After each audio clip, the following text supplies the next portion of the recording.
ดแรงฟันเหนื่อยกายช่างมันแต่ทุกวันนั้นต้องเต็มที่เปิดภาพมามื้อนี้พี่น้องเนาะอยู่บ้านพลยานางเด้อก่อนอื่นกับทักทายสบายดีสวัสดีเด้อพ่อแม่พี่น้องสิปาลุงกันเบิดทุกคนจะเป็นทางฝั่งลาวฝั่งไทยต่างประเทศการยินดีต้อนรับเข้าสู่ทางส่งสักแก่บ้านเฮาเด้อเนาะมื้อนี้กันมาหาน้องทีลาลาวเพิ่นทุกคนเลยเนาะเพราะว่านี่ FC เพิ่นเมนต์เข้ามาว่าสาวแก้วว่าซั่นไปหาน้องเพิ่นดอกมึงโนว่าซั่นเนาะยินข่าวว่าเพิ่นมาอยู่บ้านอยู่เฮือนแล้วว่าซั่นอยากเห็นน้องเพิ่นว่าเนาะโดยเอาสาวแก้วก็จัดไปพี่น้องมาหาน้องเพิ่นมื้อนี้เนาะไปทางใดก็เข้าหาโอ้ลมน้องเพิ่นเลยเนาะโดยพี่น้องเนาะเข้าไปหาทางน้องทีลาลาวกันเลยทุกคนเลยเนาะมาฮอดเฮือนฮอดซ่านเพิ่นแล้วเนาะโจตัวจริงเสียงจริงทุกคนเลยเนาะมา3คนเดินทางมา3คนมื้อนี้เนาะสบายดีโดยกับสามมุกเนก็สุกเนเนาะสบายดีเด้อโดย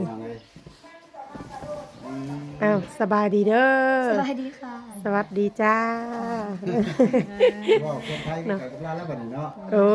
เขาก็มาเฮียนเว้าไทยคือเพิ่นแน่ พี่น้องเลยเนาะเจอตัวจริงเสียงจริงเนาะเมื่อก่อนนี่ก็คือได้ถ่ายทำไปทางน้องเพิ่นมาลงงานที่เซโนเนาะ แม่น แต่ว่ามันก็อยู่แบบว่ามุมกายแน่แล้วก็บ่ได้เห็นแบบชัดๆแบบว่าใกล้ๆแบบนี้จักเทื่อถือว่าครั้งแรกเนาะ โอ้ดีใจหลายเด้มื้อนี้มาอันเห็นน้องธิดาลาวพี่น้องเลย ดูเป็นเลยบัดนี้เนาะ ยิ้มเก่ง เนอะยิ้มหวานเนาะ กินได้แล้วมันได้กินข้าวกินน้ำกับหยังแล้วบัดนี้ตอนเช้าน่ะ ถอดไข่ค่ะ ทอดไข่ เปิดไข่ มักบ่ล่ะ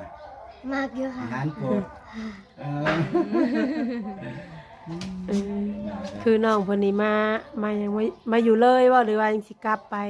กับวันที่13ค่ะ โอ้ มากี่มื้อน้องล่ะ 13 มือค่ะ เอา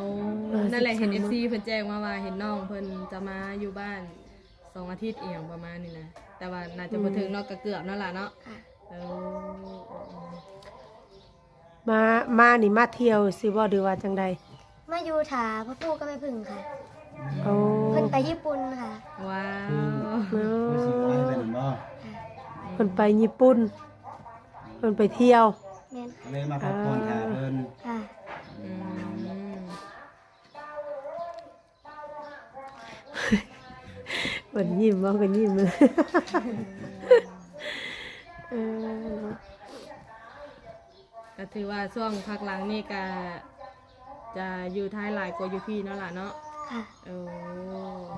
คือตอนนี้ก็เพิ่นมาพักผ่อนพักกายเนาะอยู่บ้านเกิดเฮาเป็นจะได้มาอยู่บ้านม่วนอยู่ปะ มวนค่ะ เออ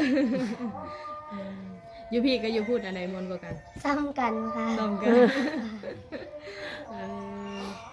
เพราะว่า ใช่ละหมู่ไปทางใดบ่ล่ะบัดนี้น่ะหมู่นะ ไปโรงเรียนเบิดเลยค่ะ อืมน้องทีลานี่คือเขาโรงเรียนอยู่พุ่นมาจ้ะ แม่นค่ะ อืมเอาขอโทษขออภัยในเสียงที่รบกวนเข้ามาเด้อพี่น้องเพราะว่าทางวัดราอารามเพิ่นเปิดเพลงเพลงลำบ่ลำโก แม่ น น เนาะ ลำก่อนเพราะว่า กับอีกอย่างมันใกล้งานบุญเพิ่นแน่เนาะ แม่นก็เลยอยากเสียงแทรกเข้ามาแน่หน่อยนึงเราพี่น้องเนาะ เพื่อนน้องทีลาลาวเพิ่นนี่ใกล้วัดนี่ แม่นก็ทางเฮากับบ่มีไม้แน่ แม่น เป็นจังได๋สลาเดี๋ยวนี้งานการ ค่ะ งานการน้องหลาค่ะทำงานหลายบ่โซนนี่ ก็มีมาเรื่อย อืมแต่ว่ากะโอ้ดีใจน้ำเด้อ ๆโอ้ พี่น้องก็ตัวจริงเสียงจริงเนาะมื้อนี้บ่ได้ไปไสบ่สละ ๆบ่ค่ะ พักผ่อนอยู่บ้าน ค่ะ อยู่กับไผมื้อนี้ อยู่กับแม่เฒ่าค่ะ พ่อกับแม่ไปไส ไปหน้าค่ะ เอา เฝ้ากะอยู่หน้าค่ะ เออเวลาก็เลยอยู่บ้าน ค่ะ อืมคิดว่าย่านว่าไปเฝ้าก้าน้ำแม่แหละบ่ได้ไปเทื่อบ่ไปนะ ไปค่ะเมื่อวานนี้ก็ไปค่ะ โอ้ อ้ถือว่าเขาก็โชคดีอยู่เลยเนาะ แม่ แล้วก็ยังอันคิดโอ้มาสิพ่อน้องอยู่บ่เด้เพอบ่ได้ติดต่อเราอันนัดล่วงหน้าซะ เพราะว่าเขามาก็มาเลยตรงเลย แม่น จวดจ้าดอย่างเดียว ช่องมึงทาง Facebook เพิ่นอยู่ได แม่นบ่ แม่นช่องมึงเพิ่นไปทางใด แบบมาเซอร์ไพรส์แล้วนะเลยว่าโอ้เอ้ยก็เพิ่งจะมาครั้งแรกมาบ้านเจ้าก็มาเห็นตัวจริงเสียงจริงก็โอ้ผู้งามเป็นแม่นนะพี่น้องนะสอนความยิ้มความมัน แม่น การวางตัวเนาะรู้จักมารยาทดีพี่น้อง บ่น้องคนนี้สิมักยิ้มแย้มเนาะยิ้มเก่งเลยสมกับเป็นนักห้องได้พี่น้องเนาะแปลว่า เวลาขึ้นเวทียิ้มตลอด อืม เมื่อก่อนเราก็เห็นแต่นั้นมันว่าอยู่เซโนเนาะแต่ว่ามันก็อยู่ไกลนะครับบ่ได้เข้าใกล้หั้นนะ แม่น บางคอนเสิร์ตเซโนอันนี้ อ๋ออยู่แข้งไหนค่ะ โอ้ยเดี๋ยวบ่ ค่ะ แข่ง ยูเซโน เซโนนี่แหละ เอ้าบ่ค่ะ เอ้า ใกล้บ่ไกลเนาะ ใกล้ๆแหละ ก็อยู่เซโนนี่ล่ะจังหว่ามาเนาะ เอ้ยก็เป็น FC เจ้าคือกันเด้ติดตามเจ้ากันตั้งแต่ตอนที่ว่าเจ้าเริ่มไปอันกระเพาะกระเพาะพอยังก็พอพึ่งบ่ พ่อผู้ค่ะ พอพูเอ้ยขอโทษหลายๆนั่นแหละนั่นแหละ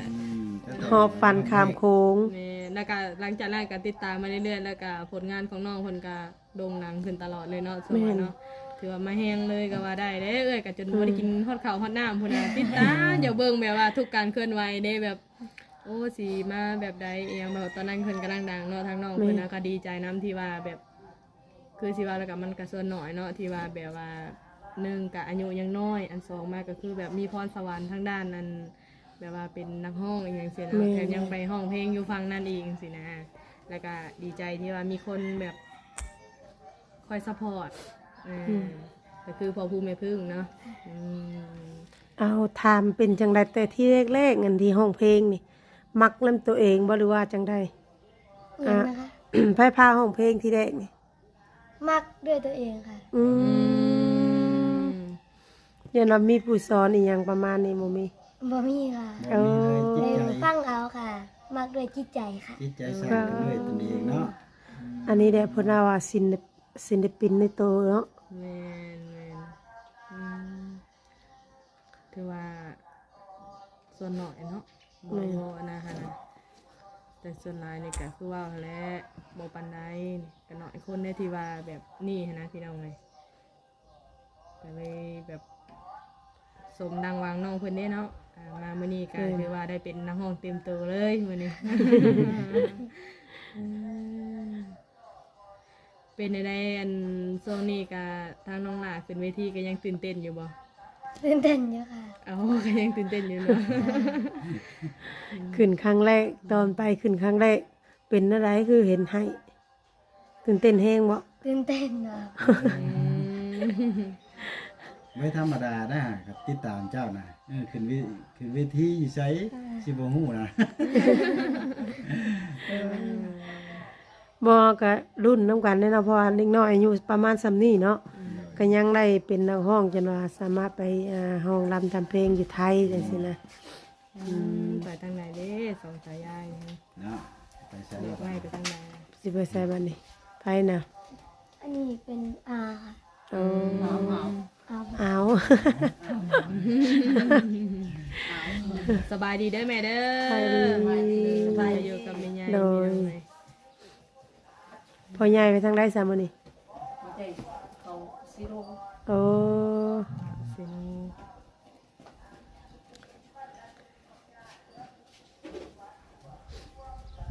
อันสิว่าแล้วก็ทางน้องเพิ่นนี่ก็คันมาอยู่บ้านนี่ก็บ่ค่อยได้ออกคลิป YouTube แม่นบ่ล่ะ ออกอยู่ค่ะ ออกอยู่แม่นบ่ หรือว่าเฟซเนาะเฟซก็ออกเรื่อย YouTube ก็ออกเนาะ ลงช่องเจ้าเองบ่ล่ะโอ้ เออเพิ่นเป็นช่องของตัวเอง แต่ว่า แล้ว คันแบบว่ามี YouTube ช่องอื่นมาถ่ายทำแบบคือหมู่เอ้ยนี่บ่ค่อยเห็นแม่นบ่ ค่ะ แบบคนมาถ่ายแบบคือชุมเอื้อยเพิ่นนี่มาถ่ายแบบนี้น่ะบ่มีบ่ มีค่ะ มีอยู่ อืมมีคนมาอยู่บ่ มีค่ะ โอ้ เวลาหนูบ่อยู่ค่ะเพิ่นก็สิมาถ่ายพ่อเฒ่าก็แม่เฒ่าค่ะ โ เวลาที่หนูอยู่ฟังได้ค่ะ อ๋อตอนที่น้องธิดามาฟังลาวนี่มี YouTube เข้ามาถ่ายนำบ่ ก็มีอยู่ค่ะ โอ้คิดว่ามีแต่หมู่อื่นใช่ไหม เพิ่นแฮงมาแล้วขนาดน้องบ่อยู่เพิ่นยังมาหาเลยเนาะ ว่าทางเอื้อยก็มาได้ยินข่าวจาก FC เนาะคือว่าเอื้อยก็เป็น FC เจ้าผู้หนึงก็เลยได้สามารถไปเบิ่งตัวจริงสิ่งจริงทางน้องเพิ่นบ่เคยมาจากเทื่อก็มากับมาน้ำสาวแก้วเนาะแต่ว่าทางสาวแก้วเพิ่นสิเคยมาก่อนแล้วเทื่อนึงเนาะ แม่นมาแต่หนึงแต่ว่าบ่พอน้องเพิ่นเนาะเพราะว่าเฮามาก็พอแต่ทางแม่นะพอแต่แม่ก็ไม่เท่าเพิ่น ว่าช่วงนี้ก็มีผลงานเพลงใหม่ออกมาอยู่บ่สนะ มีค่ะ เราซื้อเพลงมาจากไหนอ่ะ ขออนุญาตสู่ค่ะ โอ้ขออนุญาตสู่คือปล่อยแล้วแม่นบ่ล่ะ ปล่อยแล้วค่ะ อืม ลองให้หน่อยหนึงได้บ่นี่ ได้ค่ะ เนาะ ลองให้ฟังดูเด้อ1 2 3 ขออนุญาตสู้ให้สุดแรงฝัน เหนื่อยกายช่างมัน แต่ทุกวันนั้นต้องเต็มที่ เพื่อมีความรัก จากพ่อแม่เอฟซีทางฝันคงไปได้ดี แต่เอฟซีตอนนี้อยู่ไหน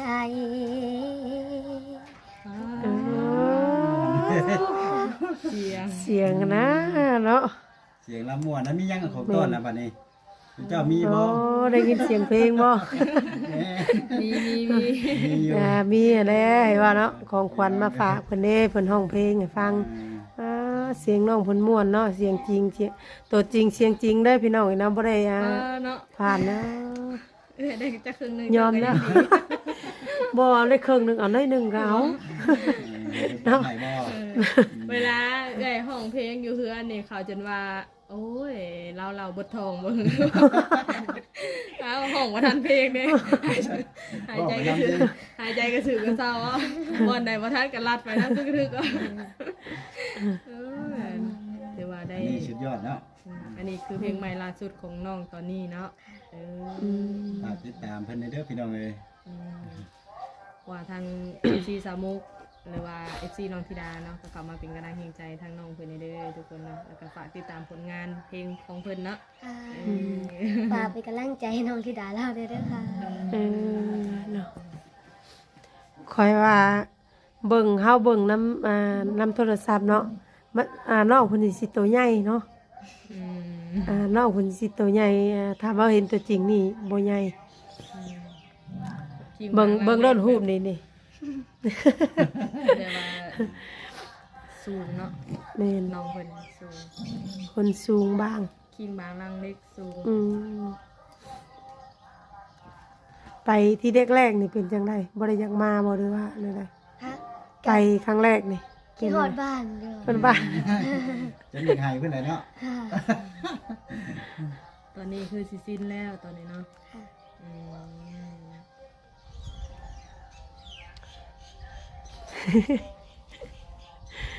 โอ้ยได้เสียงยิ้มก็มีแห้งนะทางนี้ ยิ้มหวานเนาะ ยิ้มมีเสน่ห์นี่สมพอจัง FC จังลงไหลเนาะ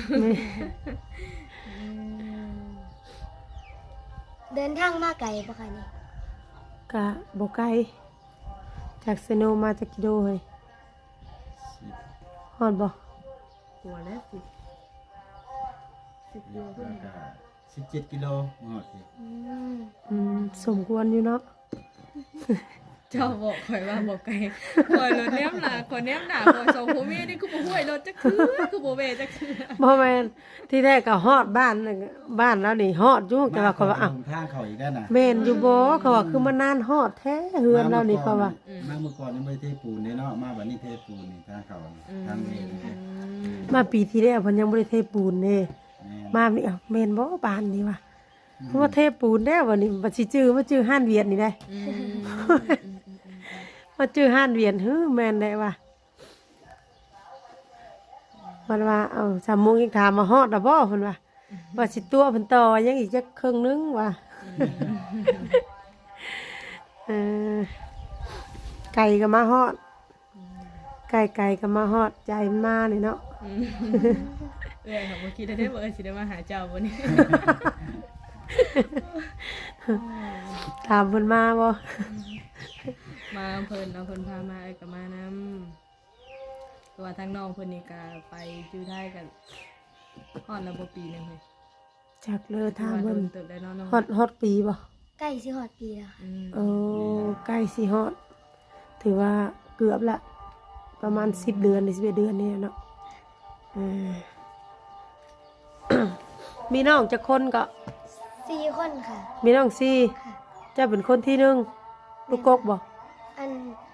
ที่จริงก็ลูกแม่เดียวกันกับพี่น้องคนเดียวค่ะ แต่ว่าอันนั้นเป็นลูกป้าลูกอาหมดค่ะ โอ้ นับเป็นน้องน้ โอ้ยข่อยงง ที่ว่าน้อง เปิดตา นะเนาะเอาละคักแล้วน้องมีผู้เดียว คือว่าลูกแม่นี่2คนแม่นบ่ เออ เลย ประมาณอันนี้คือหลายแท้เคยถามแม่แล้วคือว่าอันบ่กี่คนนะ บ่ก่อนว่าอ้าวคือมาหลายถ้าคือว่าสิแค่อายุแค่12 ปีคือว่าน้องฮอด4 คนก็ว่าเออ คือว่าลูกปลาลูกลุงแต่ว่าน้องอีหลาแท้ๆก็มีผู้เดียวเนาะอีหลานี่เป็นลูกคนแรกของแม่ก็พอ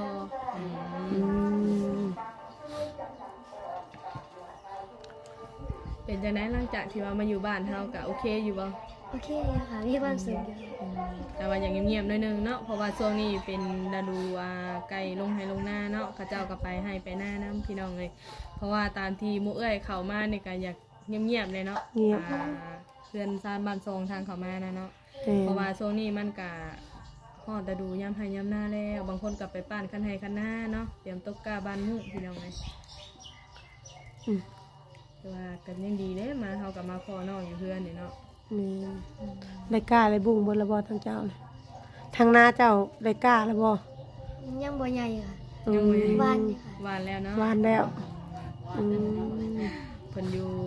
เพิ่นไปไทยแบบใช้ชีวิตอยู่ไทยก็ถือว่าโดดนานพอสมควรก็ถือว่าทางน้องเพิ่นนี่ก็เว้าสำเนียงหรือว่าเว้าภาษาก็ติดทางไทยหลายกว่า แม่ เนาะ นเพราะว่าเฮาอยู่พุ่นก็มีแต่คนเว้าไทยเนาะเด็กน้อยสำนีผู้ดีกำลังหั่นนะว่าได้ก็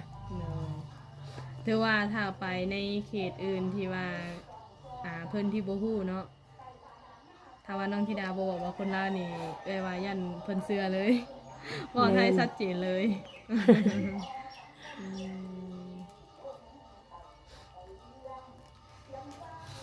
นั่งอยู่ในกันซื่อ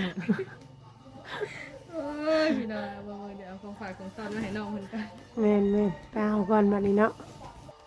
เอาได้ของฝากของต้อนได้ขนมเด้ ดี อ ใจด้วยค่ะ เออนี่อืม แต่ว่ามื้อนี้ก็บ่มีหยังหลายเด้อหมู่เอ้ยก็มาต่างมาลิดมาหัวแวะมาเยี่ยมยามทำข้าวเนาะก็บ่มีหยังหลาย เฮ้ยซ้ำนี้ก็ดีใจค่ะ มาถามข่าวแล้วเพราะว่าได้ยินFC เพิ่นนั่นให้ข่าวมากับอีกอย่างเพิ่นก็อยากให้มาถ่ายทำให้เบิ่งเนาะเพราะว่าเพิ่นก็เคยเบิ่งคลิปหมู่เอื้อยก็ตั้งแต่ถ่ายลงตอนที่น้องมาคอนเสิร์ตที่เซโนก็ถือว่าผ่านไปหลายเดือนแล้วเนาะ โอ้ย ตอนนั้นก็ถึงช่วง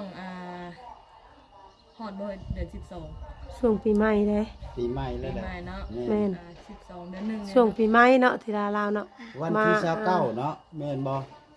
มันแม่ มาน อยู่ ชื่อบ่ได้ค่ะ ส่วนสิแม่นมันสิก่อนปีใหม่น้อยหนึงอะนะ ในเดือน12ก็แม่นแหละ แม่น เออ วันที่ แม่น 29น้องที่ลาวมาแม่นล่ะ ถือว่าทั้งฝั่งลาวเฮานี่ก็ยังมีงานอยู่บ่สละหรือว่ามีแต่ทั้งฝั่งไทย ก็มีอยู่ค่ะ อืม ก็มีทั้งสองทาง แต่ว่าฟังไทยสิหลายกว่า โอ้เป็นคอนเสิร์ตก็โอ้คันผู้เบิ่งก็ยังตื่นเต้นแทนเนาะ แม่นบ่มือที่บุญบ้านนี่ยังเขาว่าบุญบ้านคนแต้บ่ คนเต้คือไป ไปบ่เออ แม่น ในคนเต้ เออ ใกล้บ้านเลยครับมูจักว่าน้องเพิ่นไป เท่าเห็นในคลิป แม่นบ่ เขาเห็นในคลิปอยู่เอ้าที่ลาลาวมาเนาะ นั่ ว่ะ นมันมีหมอลำ มีหมอลำเรื่อง ลย เลยก็เลยว่าเอ้าเท่าเห็นในคลิปอันเพิ่นลงเฟซน่ะนะเอ้าที่ลาลาวมาเนาะว่าซั่นที่ เนาะ แม่น เลยบ่ได้ไป แต่ว่าเพิ่นว่าลำเรื่องเฮาก็เฮาบ่ได้ค่อยอันนั้นปานใดนั่นเนาะ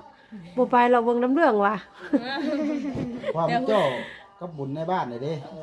แต่ บ้าน รู้สึกว่า เรื่องคือกัน เพิ่นขึ้นคำว่าลำเรื่อง แต่เบิ่งมีแต่ลำสูงลำกรแต่ความจริงบ่แม่นเนาะ แม่ ตอน นแรกๆนี่เพิ่นก็สิขึ้นแบบว่าแบบเพลงแบบ โอ้ สไตล์แบบ ม่วนใด สบายอยู่ได้เนาะคือบ้านเฮานะ ม่วน โอ้ยข่อยว่าบ่ทาเอ้ยจักเอาลูกมานอนเท่ากับว่าเศร้าๆเมื่อนํกันเลยเราว่าสิเลยก็เลยอันโอ้ยข่อยว่าสิเสียอาหารเนี่ยจักบาทเนาะบ่ทาก็บ่ยอมเอาลูกให้พี่น้องไว้มือบุญบ้านน่ะม่วนเด้ขอเนาะ ค่อยจนลืม ลืมอย่างลืมผัววะ โอ้ยเป็นคนทางเลยก็ผัวนะ โอ้ยเพิ่นใครเดาเพราะว่าอานาลูกเพิ่นใหญ่มาแล้วเนาะของ แม่ จาน ดายังติดก้นอยู่พี่น้องเลยก็เลยโอ้ย อดเชียนอาหารเลยบ่ อดเลย ถือว่าคลิปนี้ก็สิประมาณนี้เนาะ โดย ถามไทยทั้งน้องก่อนพี่น้องมีแต่ว่าคลิปหน้าเฮาสิมาฟังเสียง เสียงสด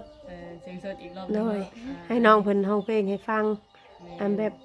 จบเพลงเลยจังซี่นะ โดย ทางตัวจริงจริงๆน้ำกันแน่นอนกินนี่ โดย ค่ะคือเพิ่นทดสอบ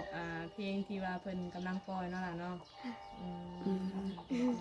โดย โอเคสาธุว่าคลิปนี้ก็เฮาก็สิจบคลิปเพียงซำนี้สบาย โด ดี ย สบายดี สบายดี สวัสดีจ้านะครับพี่น้องเนาะสำหรับคลิปนี้ก็โอ้ยเนาะมาหาน้องตีลาเล่าคนนี้โดย